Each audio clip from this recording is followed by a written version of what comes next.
Relationships stand among life's most profound teachers. They offer us joy, companionship, warmth, and love, but they also open the door to misunderstandings, pain, and emotional turbulence. They can lift us to incredible emotional heights and bring us to our knees in despair.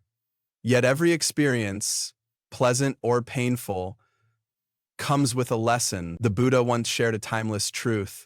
Holding on to anger is like grasping a hot coal with the intent of throwing it at someone else. You are the one who gets burned.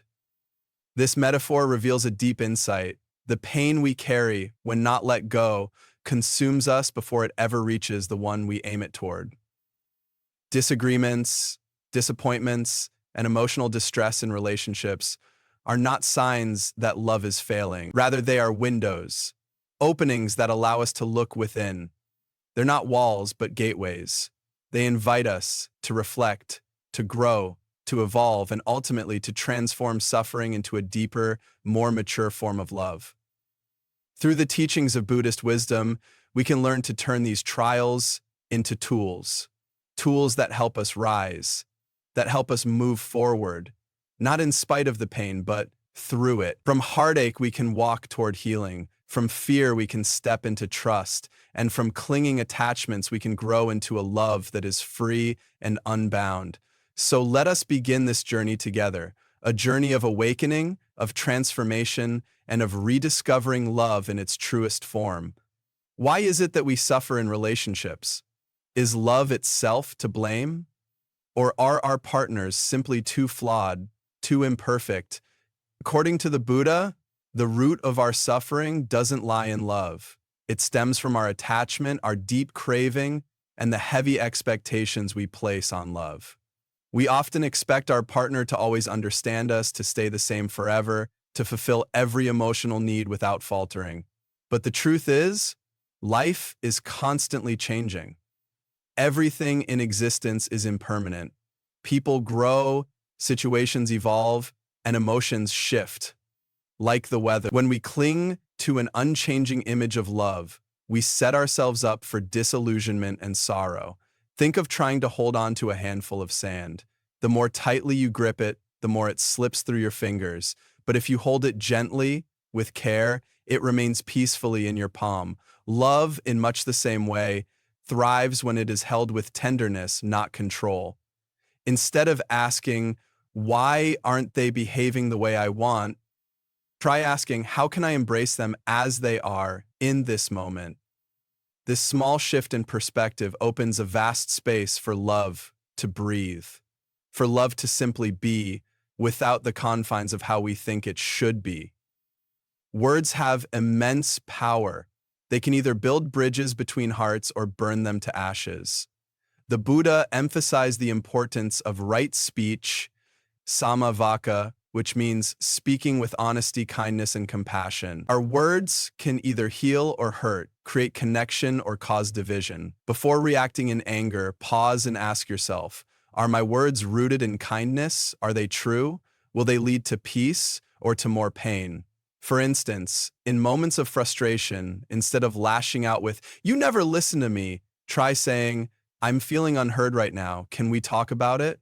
This gentle shift doesn't just soften the moment, it transforms it into one of understanding and connection. Communication is not only about speaking, it's equally about listening. And not just hearing the words, but truly listening from the heart. When your partner speaks, are you fully present, or are you simply waiting for your turn to respond? Deep listening requires the courage to set aside our ego, our need to be right, and the stories we tell ourselves.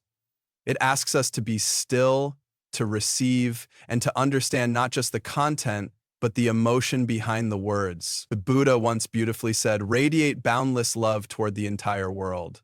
Love, in its highest form, is not something we simply receive, it is something we cultivate. And one of the most profound ways to do that is through metta meditation, the practice of loving kindness. Each day, take a few quiet moments. Close your eyes, center yourself, silently repeat, "May I be happy, may my partner be happy, May we both find peace and understanding. Visualize this love as a gentle light flowing from your heart, first to yourself, then to your partner, and then outward, enveloping all beings. This simple yet powerful practice softens bitterness, dissolves resentment, and opens the heart to unconditional love. Love is not about molding someone into our expectations. It is about offering presence, warmth, and kindness freely without any condition. The moment we release the urge to control or fix, we begin to truly love.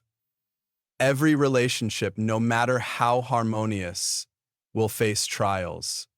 But instead of viewing these challenges as threats, what if we welcomed them as teachers? What if we asked ourselves, during conflict, what is this teaching me about my attachments, my wounds, my fears? Often, we react not from the present moment, but from the unhealed echoes of our past. The Buddha taught that holding on to resentment is like drinking poison and expecting the other person to fall ill. Forgiveness, then, is not a gift for others. It is a liberation of our own spirit. Forgiving doesn't mean we approve of hurtful behavior. It means we refuse to let that behavior continue to wound us. It means we choose growth over ego. When we let go of blame, we create room for deeper understanding. Love blossoms only in the now.